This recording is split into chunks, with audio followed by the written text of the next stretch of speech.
ఎప్పటిలాగే ఈరోజు కూడా రూపాయి ఉపయోగం లేని ఫ్యాక్ట్స్ తీసుకొచ్చాను మీకోసం. ఇక మొదలెడదామా?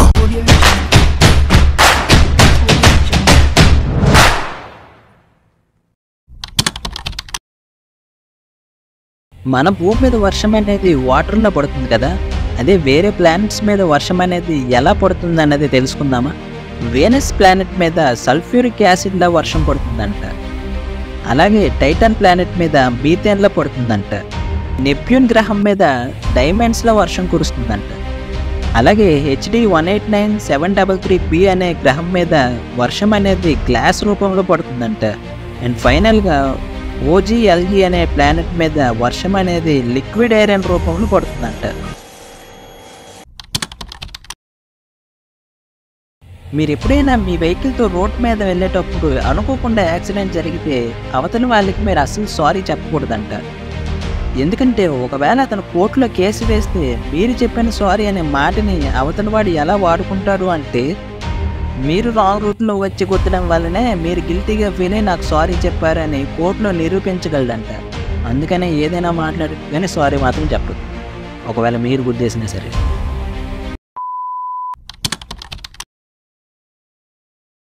టైటానిక్ షిప్ మునిగిపోయిన తర్వాత లెక్కలేనన్ని శవాలు సముద్రంలో తేలుతూ ఉన్నాయి.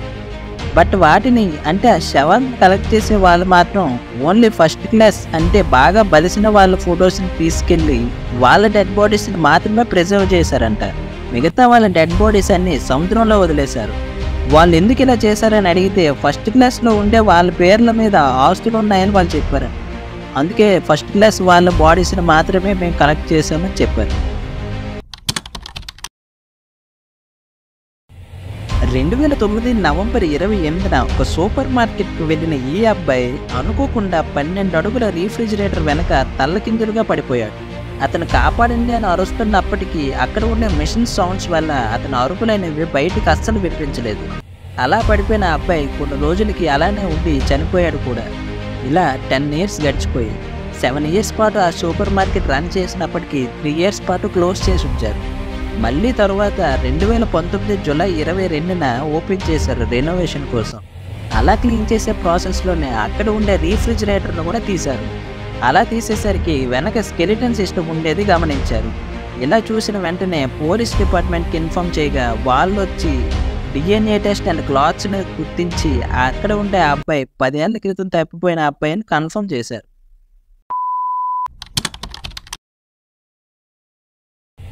మన బయట ప్రపంచంలో కొన్ని జంతువులు విచిత్రంగా నిద్రపోవడాన్ని మనం గమనిస్తుంటాం. అది ఎలా అంటే బాతులు కళ్ళు తెరిచి నిద్రపోతాయి. సీ ఆటర్స్ అనేవి ఈ వీడియోలో చూపించినట్టు కామెడీగా రివర్స్లో పడుకుంటాయి. నేను రాత్రి 4 గంటలకు పడుకుంటాను. అలాగే ఇప్పుడు నేను చెప్పబోయే యానిమల్ నిద్ర కూడా కొంచెం చూడడానికి విచిత్రంగానే ఉంటుంది. మీరు కనుక సముద్రంలో ఉండే స్పర్మ్ వేల్స్ నిద్రపోవడం చూసినట్లయితే అవి పెళ్లి టెంట్కి వేసే కర్రల్లా నిటారుగా నిలబడి పడుకుంటాయి. ఇవి ఇలా పడుకోవడానికి కారణం మంచిగా బ్రీతింగ్ అందడానికి అండ్ సెకండ్ రీజన్ వచ్చేసి ఇలా పడుకోవడం వల్ల తక్కువ ఎనర్జీ ఖర్చు అవుతుంది. అందుకే ఇవి ఇలా పడుకుంటాయి. రైల్వే స్టేషన్లో ఎప్పుడైనా వాళ్ళ రేట్స్ని గమనించారా? బయట 10 రూపీస్ ఉండే వాటర్ బాటిల్ ఇక్కడ 20 రూపాయలు అంతకంటే ఎక్కువ ఉంటుంది. మళ్ళీ పక్కన ఫ్రీ వాటర్ దొరుకుతుంది. మరి షాప్ వాడు ఏ ధైర్యంతో అమ్ముతాడో నాకు అర్థం కాదు. సో ఈ సోదంతా ఎందుకంటే ఈ వీడియోలో కనిపిస్తున్న 92 ఏళ్ల బామ్మ ఈ రైల్వే స్టేషన్లో అందరికీ ఫ్రీగా వాటర్ పంచుతూ ఉంటుంది. దీనికోసం తను ఒక టీంను కూడా మెయింటైన్ చేస్తుంది.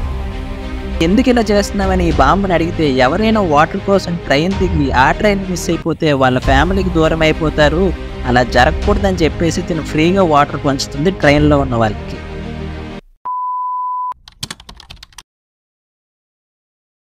ఇంత ప్రశాంతంగా కనిపించే అంటార్టికా కింద సుమారు 138 వాల్కనోస్ ఉన్నాయంట.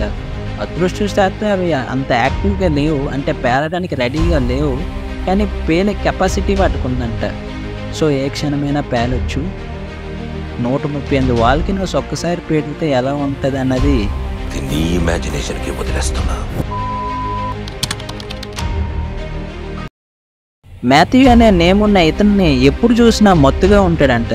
కొన్ని మార్నింగ్ 90 వేసాడా అంటే ఇతనికి అసలు మందు అలవాటే లేదంట. మరి ఎందుకు ఇలా ఊగిపోతూ ఉంటాడు అని ఆరాధిస్తే ఇతనికి ఒక సిండ్రోమ్ ఉంది. అది ఏంటి అంటే ఆటో బ్రేవ్ సిండ్రోమ్. ఈ సిండ్రోమ్ ఉన్న వాళ్ళకి తన బాడీ ఓన్ ఆల్కహాల్ని లోపల క్రియేట్ చేసుకుంటూ ఉంటుందంట. అందుకే ఎప్పుడు చూసినా మత్తుగా ఉంటాడు.